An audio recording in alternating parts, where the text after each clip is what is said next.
मैं तेरे साथ हूँ। मुकद्दसा माँ मरियम से जब मुकद्दस जब्राइल फरिश्ते ने आकर खिताब किया, बात की, तो वो घबरा गई।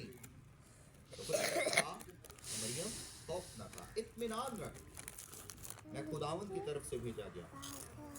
शर्माए डर गए, लेकिन उन्होंने कहा कि घबराओ नहीं, मैं खुदावंद की तरफ से हूँ। तो आज जब इस खानदान में से बेटी करिश्मा को और बेटी सिताइश खुदावंद अपनी मर्जी से लेकर गया, तो हमें इसके ऊपर रंजीता जरूर हो। हमारे जिस्म का कोई अज़ा हमसे जुदा होता है तो हम उसके लिए गमगीन जरूर हों, लेकिन क्या है, जो ईमानदारी से गमगीन होता है, एक वादा है, मुबारक है वो जो गमगीन है, क्योंकि वो तसल्ली पाएंगे, शादमान होंगे, आसूदा किए जाएंगे। तो ये है हिस्कियल का सहीफा पढ़े, उसमें लिखा है कि अगर तेरा कोई अजीज, नबी से बात हो रही है, हिस्कियल से बात हो रही है कि तेरी बीवी तुझसे जुदा होने वाली है और मेरा तुझे हुक्म है कि तेरी आंख से एक आंसू भी ना गिरे, मेरे और आपके लिए ये बाइस फख्र बात है कि यीशु ने इस जहान में आकर मुझे और आपको, बल्कि ऑल वर्ल्ड को, कुल कायनात की बनीनो नस्ल इंसानियत को ये पैगाम बख्श दिया है कि ऐ सके मान दो बोझ से दबे हुए लोग, सब मेरे पास आओ, मैं तुम्हें आराम दूंगा। उन सारे थके मांदे बोझ में से एक बोझ ये भी है, किसी का बाप उससे जुदा हुआ है, किसी की माँ उससे जुदा हुई है, किसी का भाई उससे जुदा हुआ है, किसी का बेटा बेटी उससे जुदा हुआ है। ये भी गम की सबसे बड़ी एक अलामत है, और यही सबसे बड़ी अलामत है कि अगर हम इसको बर्दाश्त ना कर पाए तो हम सदमे में आ जाते हैं और हम भुखला जाते हैं और ज़माना हमें पागल कहता है। ये मोहब्बत की इंतहा होती है। किसी के जाने से इंसान मरता नहीं है, लेकिन जो जुदाई होती है वो मौत से भी ज़्यादा खतरनाक होती है। लेकिन मसीह यीशु मसीह ने आकर इसी सारे जाल को हमारे ऊपर से उतार फेंका। उसने मौत के डर को ही हमारे अंदर से खत्म कर दिया और हमें एक नई तसल्ली बख्शी, हमें एक नया इत्मीनान बख्शा कि फिर से एक नया आसमान होगा, फिर से एक नई ज़मीन होगी। छोटे बड़े सब मुर्दे यीशु मसीह के सामने खड़े किए जाएंगे और हम एक दूसरे को रूबरू देखेंगे, और जब देखेंगे तो ईमान रखें कि हम खुदावंद के साथ होंगे और खुदा का खैमा आदमियों के बीच में होगा। यीशु मसीह जब इस जहान में थे ना, तो हमारा जो बदन है ना, ये खुदा का मक़दिस है। हम ईंटों के बनाए हुए घरों को खुदावंद के नाम से मंसूब करते हैं ताकि हम वहाँ पर इबादत करें, लेकिन बेसिकली मक़दस क्या है, खुदा का घर कौन सा है? हमारा बदन ही खुदा का घर है।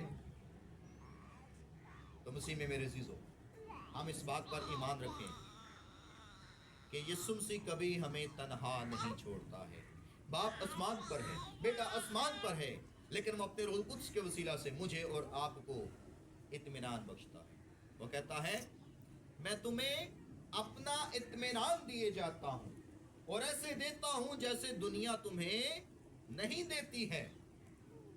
क्या फ़र्क है दुनिया के इत्मीनान में और मसीह यीशु मसीह के इत्मीनान में?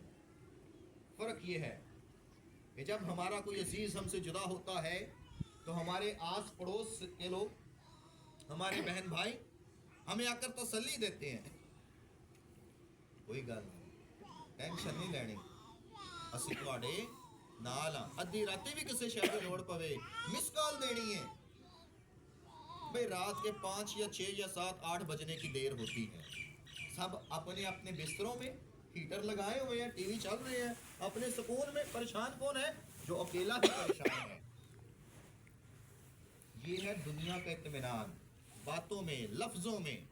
लेकिन यीशु मसीह कहता है कि मैं तुम्हें बातों में खुश नहीं करूंगा, बल्कि मैं तुम्हारे साथ रहूंगा। तू सोया हुआ होगा, तू उठेगा, मैं बिस्तर के पास तेरे खड़ा हूंगा। तुझे भूख लगी होगी, मैं खाना लेकर तेरे पास खड़ा हूंगा।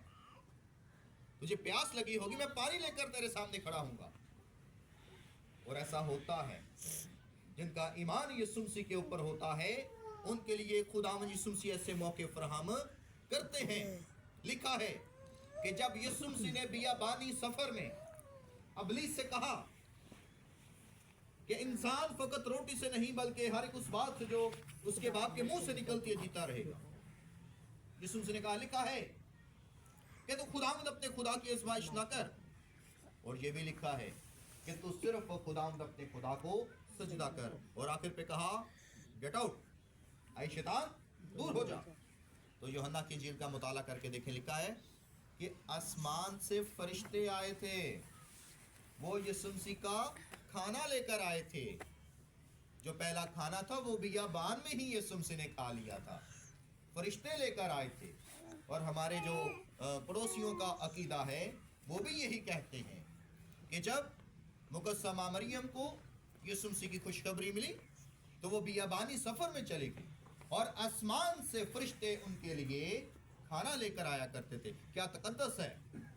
ہر ایک قوم کے ذہن میں خدا نے یہ تعریف رکھی ہے اپنے اکلوتے بیٹے کی. تو جب ہر ایک شخص اس کو نجات دہندہ قبول کرتا ہے تو کیا آج ہم اپنے چھوٹے سے کام کے پیچھے اس کو بھول سکتے ہیں؟ ایوب اپنے جیتے جی کہہ رہا ہے کہ میں اس راہ پر چل رہا ہوں جس راہ سے مجھے گزر کر جانا ہے. میں اچھی کشتی لڑ چکا, میں اچھی دوڑ چکا. مقدس پالوس رسول, مقدس پطرس رسول انہی باتوں کا بیان کرتے ہوئے بتاتے ہیں کہ ہمیں پریشان نہیں ہونا ہے, ہمیں بالکل نا امید نہیں ہونا ہے, بلکہ ہمیں اس امید پر قائم رہنا ہے کہ بہت جلد ہم ملیں گے, اکٹھے ہوں گے اور ہم مسیح کی بادشاہی میں داخل ہوں گے. ایوب پہلے باب کی آخری آیت پڑھیں, جب اس نے کہا خداوند نے دیا, خداوند نے دیا, خداوند کا نام مبارک ہو, تو آخری آیت پہ لکھا ہے کہ ان ساری باتوں میں ایوب نے نہ تو خدا کے خلاف کوئی گناہ کیا اور نہ بیجا کام کا عیب لگایا. اور اسی طرح دوسرے باب کی آخری آیات کو پڑھے, اس میں بھی لکھا ہے کہ ایوب نے اپنے لبوں سے کوئی خطا نہ کی. انسان سب سے بڑی خطا اپنی زبان سے کرتا ہے. زبان آندھی تو میرے منہ کاٹ, میں تینوں پنڈوں کٹا گا. تو یہی ہمیں خدا کی بادشاہی سے بھی باہر نکالتی ہے. مقدسہ ہوا کے اندر بھی زبان نہیں کام کیا تھا, جس کا خداوند نے بولا نہیں تھا اس نے وہ بھی بول دیا اور ابلیس نے اس کو کیچ کر لیا. ہم اس بات کو جانیں, کلام میں لکھا ہے کہ تم میں سے اگر کسی نے اپنے باپ یا ماں کو مجھ سے زیادہ پیار کیا تو وہ میری بادشاہی کے لائق نہیں. اور اگر تم میں سے کسی نے اپنے بیٹے یا بیٹی کو مجھ سے زیادہ پیار کیا تو وہ بھی میری بادشاہی کے لائق نہیں ہے. یہی سب سے بڑا رشتہ ہے والدین کا اور اولاد کا. باقی سارے دنیا داری کے رشتے اس محبت سے بعد میں آتے ہیں. تو اگر ان کی بھی بخشش نہیں ہے تو بتاؤ ان کی بخشش ہوگی؟ نہیں ہوگی. تو اسی لیے خداوند ہمارے عزیز بھائی جہانگیر کو, تنسائمہ کو, سارے عزیزوں کو اپنے اطمینان سے نوازے کہ سب چھوڑ جاتے ہیں لیکن ہمارا یسوع کبھی ہمیں چھوڑ کر نہیں جاتا. ہاللیلویا, ہاللیلویا.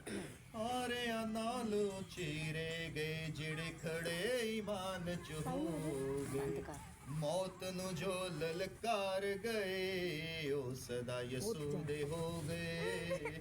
موت نو جو للکار گئے او صدا یسوع دے ہو گئے. یسوع میری زندگی کدے نہ مراں گا, میں نہ ڈراں گا, ایمان رکھاں گا, ہو میں نہ ڈراں گا, ایمان رکھاں گا, میں ایمان رکھاں گا, میں ایمان رکھاں گا, میں ایمان رکھاں گا, میں ایمان رکھاں گا. یسوع دا سپاہی ہاں ضرور لڑاں گا, میں نہ ڈراں گا, ایمان رکھاں گا, میں نہ ڈراں گا, ایمان رکھاں گا. یہ ہے ایمان کی انتہا کہ جب ہم یسوع مسیح کے نام پر اپنے آپ کو, اپنے عزیزوں کو, موت کو گلے لگا لیتے ہیں تو وہ ہمیں ہمیشہ کی زندگی عطا کرتا ہے. خدا اس کلام کے وسیلہ سے ہم سب کو برکت بخشے اور اطمینان بخشے. آمین. آئے میرے عزیزوں, اپنے سروں کو جھکائے اور کلام کی شکر گزاری کے لیے خداوند سے دعا مانگے. میں درخواست کروں گا مسز